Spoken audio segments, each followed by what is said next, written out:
Hi friends. Telangana ప్రభుత్వం ఇప్పటికీ అభయహస్తం ప్రజాపాలన కింద 6 గ్యారంటీల కోసం ఒక అప్లికేషన్ ఫామ్‌ని అయితే వాళ్ళు రిలీజ్ చేయడం జరిగింది. సో, ఆ అప్లికేషన్ ఫామ్‌ని ఏ విధంగా ఫిలప్ చేయాలి, దానికి ఎవరు అర్హులు అనేది మనం ఈ వీడియోలో చూద్దాం. ఇది తెలంగాణ రాష్ట్ర అభయహస్త అప్లికేషన్ ఫామ్. సో, ఇది మనం చూసినట్లయితే ప్రజాపాలన. సో, ఇది డిసెంబర్ 28, 2023 నుంచి జనవరి 6 వరకు మాత్రమే ఈ అప్లికేషన్ అనేది తీసుకుంటారు. సో, ఇది ప్రజాపాలన దరఖాస్తు. ఇది 5 పథకాలకు ఈ ఒకే ఒక దరఖాస్తు మనం చేసుకోవచ్చు. ఈ 5 పథకాలు ఏంటంటే, ఫస్ట్ ఇక్కడ చూసినట్లయితే మహాలక్ష్మి పథకము, అండ్ రైతు భరోసా, గృహలక్ష్మి, ఇందిరమ్మ ఇండ్లు, అలాగే చేయూత పథకము. ఈ 5ంటికి ఒకే ఒక అప్లికేషన్ మనం ఫిలప్ చేయాల్సి వస్తుంది. సో, ఇక్కడ మనం వచ్చినట్లయితే ఫస్ట్ దరఖాస్తుదారుని వివరాలు, అంటే ఎవరైతే అప్లికేషన్ చేసుకుంటారో వాళ్ళ కంప్లీట్ నేమ్ అనేది ఇక్కడ మనం ఎంటర్ చేయాలి. ఎంటర్ చేసిన తర్వాత స్త్రీయా, పురుషుడా, ఇతరుడా, సో ఇవి ఫిలప్ చేయాలి. సో, ఇక్కడ మన ఇవి చూసుకున్నట్లయితే మన కమ్యూనిటీ ఏందో మనం ఇక్కడ చూసుకున్నట్లయితే ఎస్సీయా, ఎస్టీయా, బీసీయా, లేకుంటే అదర్సా. సో, ఇక్కడ date of birth, Aadhaar number, ration card number, and ఇక్కడ మన మొబైల్ నంబర్ ఎంటర్ చేయాలి. సో, ఇక్కడ మనం దరఖాస్తు సంఖ్య చూసినట్లయితే ఇది మనం సబ్మిట్ చేసిన తర్వాత వాళ్ళు వెరిఫై చేసినప్పుడు వాళ్ళు మనకు ఒక దరఖాస్తు సంఖ్య అనేది వాళ్ళు ప్రొవైడ్ చేయడం జరుగుతుంది. సో, అప్పటి వరకు మనం ఇది మాత్రం మనం ఫిలప్ చేయడానికి ఛాన్స్ లేదు. సో, ఇక్కడ మన అప్లికెంట్ ఫోటో ఇక్కడ యాడ్ చేయాలి. అలాగే వచ్చినట్లయితే ఇట్లా వృత్తి, ఆక్యుపేషన్, అంటే మనం చేసే పని ఏంది అనేది ఇక్కడ మనం ఎంటర్ చేయాలి. సో, ఇక్కడ 9th ఆప్షన్ వచ్చినట్లయితే కుటుంబ సభ్యుల వివరాలు. సో, మన ఫ్యామిలీలో ఎంత మెంబర్స్ ఉంటారో వాళ్ళ నేమ్స్, వాళ్ళ పేర్లు ఇక్కడ, అండ్ వాళ్ళ రిలేషన్ ఏమవుతారు, అండ్ వాళ్ళ లింగం ఏంది, పురుషుల, స్త్రీయా, అలాగే date of birth, Aadhaar number. So, ఇవన్నీ ఫిలప్ చేయాలి. ఫిలప్ చేసిన తర్వాత 10th ఈ సీరియల్ నెంబర్ 10కి వచ్చినట్లయితే మన ఇంటి అడ్రస్, ఇంటి నెంబరు, మన వీధి, స్ట్రీట్ ఎక్కడ, మన గ్రామ పంచాయతీ నేము, మండల్, డిస్టిక్, ఇవన్నీ ఇక్కడ ఫిలప్ చేయాల్సి వస్తుంది. సో, ఇవన్నీ కంప్లీట్ చేసిన తర్వాత సో ఇప్పుడు కరెక్ట్ మన పథకాలు అనేది మనం ఇక్కడ ఎంచుకోవాలి. మీకు మహాలక్ష్మి పథకం మీకు ఎలిజిబిలిటీ కావాలి అనుకుంటే ఇక్కడ ఫస్ట్ వన్ కనబడుతుంది కదా, ప్రతి నెల 2500 ఆర్థిక సహాయం. ఇది మీకు కావాలనుకుంటే ఇక్కడ రైట్ మార్క్ టిక్ చేయాలి. వద్దు అనుకుంటే ఇక్కడ డాష్ పెట్టేసేయాలి. అలాగే సెకండ్ వన్ వచ్చినట్లయితే 500కు గ్యాస్ సిలిండర్. ఒకవేళ మీ గ్యాస్ ఉంటే ఎస్ క్లిక్ చేసి ఇక్కడ మీ గ్యాస్ కనెక్షన్ నంబరు, ఇక్కడ నంబర్ ఎంటర్ చేయాలి. ఇక్కడ మీ ఏజెన్సీ పేరు ఇక్కడ మనం ప్రొవైడ్ చేయాలి. మీ గ్యాస్ ఎవరైతే ప్రొవైడ్ చేస్తున్నారో వాళ్ళకు ఏజెన్సీ పేరు అనేది ఇక్కడ ఉంటుంది. ఆ నేమ్ అనేది ఇక్కడ ప్రొవైడ్ చేయాలి. ఇక్కడ చూసినట్లయితే సంవత్సరానికి వినియోగిస్తున్న గ్యాస్ సిలిండర్ల సంఖ్య. సో, మీరు ఒక సంవత్సరానికి ఎన్ని గ్యాస్ సిలిండర్లు మీరు వాడతారనేది ఇక్కడ ఎంటర్ చేయాలి. కొందరు 10 వాడతారు, అట్లా మీకు ఎన్ని వాడితే అన్నీ ఇక్కడ మనం ఎంటర్ చేయాల్సి వస్తుంది. ఇది ఫస్ట్. ఇది గృహలక్ష్మి, అంటే గృహలక్ష్మికి సంబంధించిన పథకం, ఉమెన్స్ కేటగిరీ చెందినటువంటిది. సో, ఇక్కడ సెకండ్ వన్ వచ్చినట్లయితే రైతు భరోసా పథకము. సో, ఈ రైతు భరోసా పథకము ఇంతకుముందు మన రైతు బంధులో ఇచ్చినటువంటి 10,000 రూపీస్ ఎలాగుందో సో అదేవిధంగా వీళ్ళు రైతు భరోసా పథకం కింద 15,000 ఇవ్వడం జరుగుతుంది. సో, ఇది ఇద్దరికి ఇచ్చే అవకాశాలు ఉన్నాయి ఇక్కడ. ఫస్ట్ ఏంటంటే మీరు ఒకవేళ రైతు అనుకుంటే రైతు క్లిక్ చేయాలి. లేదా కౌలు రైతు అనుకుంటే భూమికి మీరు కౌలు తీసుకున్నట్లయితే అక్కడ మీరు టిక్ చేయాలి. టిక్ చేసిన తర్వాత మీ పట్టాదారు పాస్బుక్ పైన ఒక నంబర్ అనేది ఉంటుంది, టీ నెంబర్.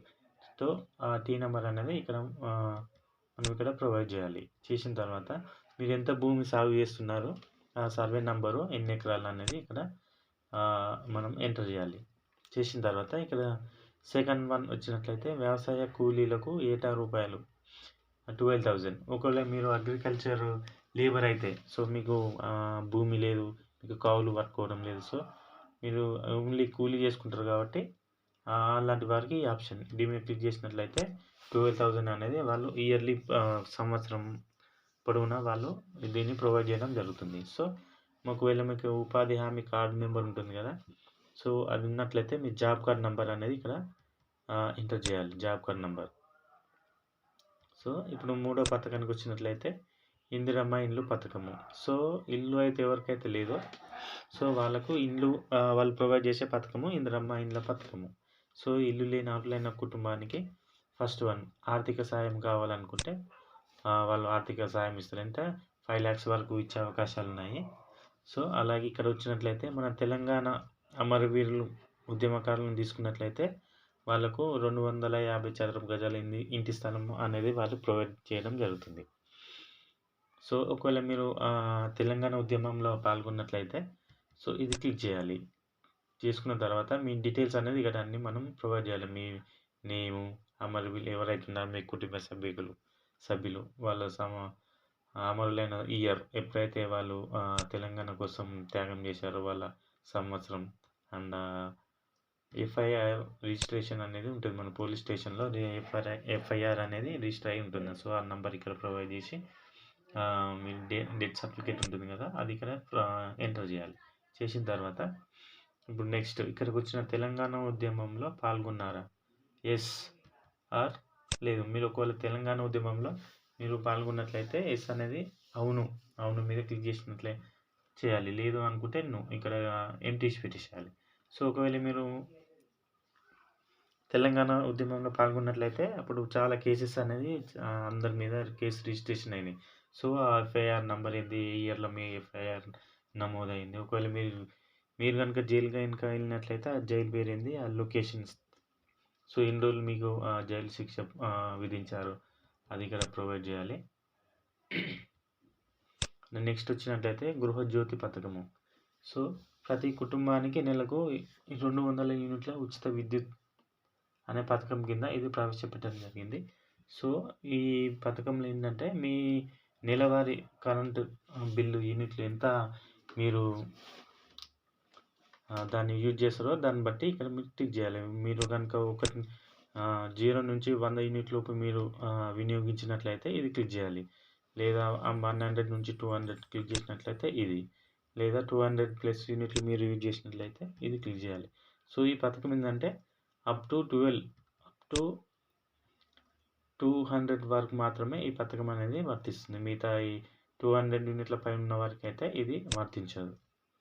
అలాగే ఇట్లా చూసినట్లయితే చేయూత పథకం కింద నెలకు 4,000 రూపాయలు మరియు దివ్యాంగులకు 6,000 రూపాయలు పొందే అవకాశం ఉంది. అంటే ఇది పెన్షన్ లాగా అనమాట. సో ఇక్కడ మనం చూసినట్లయితే దివ్యాంగులు, సో హ్యాండిక్యాప్డ్ ఉన్నట్లయితే వాళ్ళకు 6,000 రూపీస్ అనేది ఈ ప్రభుత్వం అనేది ప్రొవైడ్ చేయడం జరుగుతుంది. సో మీరు హ్యాండిక్యాప్డ్ అయితే ఒక సర్టిఫికేట్ నెంబర్ అనేది ఉంటుంది. సో ఆ నెంబర్ని ఇక్కడ మనం ఎంటర్ చేయాలి. చేసిన తర్వాత ఒక దివ్యాంగులకు ఈ ఆప్షన్ ఫస్ట్ వన్. ఒకవేళ మీరు దివ్యాంగులు గారు, సో వృద్ధాప్యులు లేకుంటే గీత కార్మికులు, వితంతువులు అలాంటి వాళ్ళు ఉన్నట్లయితే ఇక్కడ మీరు ఏదైతే ఎలిజిబిలిటీ ఉన్నారో దానికి అనేది మీరు ఎలిజిబిలిటీ చేసుకోవాలి. ఒకవేళ మీరు ఏజ్ ఉన్నట్లయితే ఇది, లేదా మీరు గీత కార్మికులు అనుకుంటే ఇది టిక్ చేయాలి. సో అలాగే ఇలా చాలా ఆప్షన్స్ ఉన్నాయి, అవన్నీ చూసి టిక్ చేసుకోవాలి. చేసిన తర్వాత ఇప్పుడు నెక్స్ట్ దీనికి మనం డాక్యుమెంట్లు అనేది దీనికి అటాచ్ చేయాలి అంటే ఆధార్ కార్డ్ జిరాక్స్, మన కుటుంబంలో ఉన్నటువంటి అందరి ఆధార్ కార్డ్ జిరాక్స్ మరియు ఒక తెల్ల రేషన్ కార్డ్ అనేది అటాచ్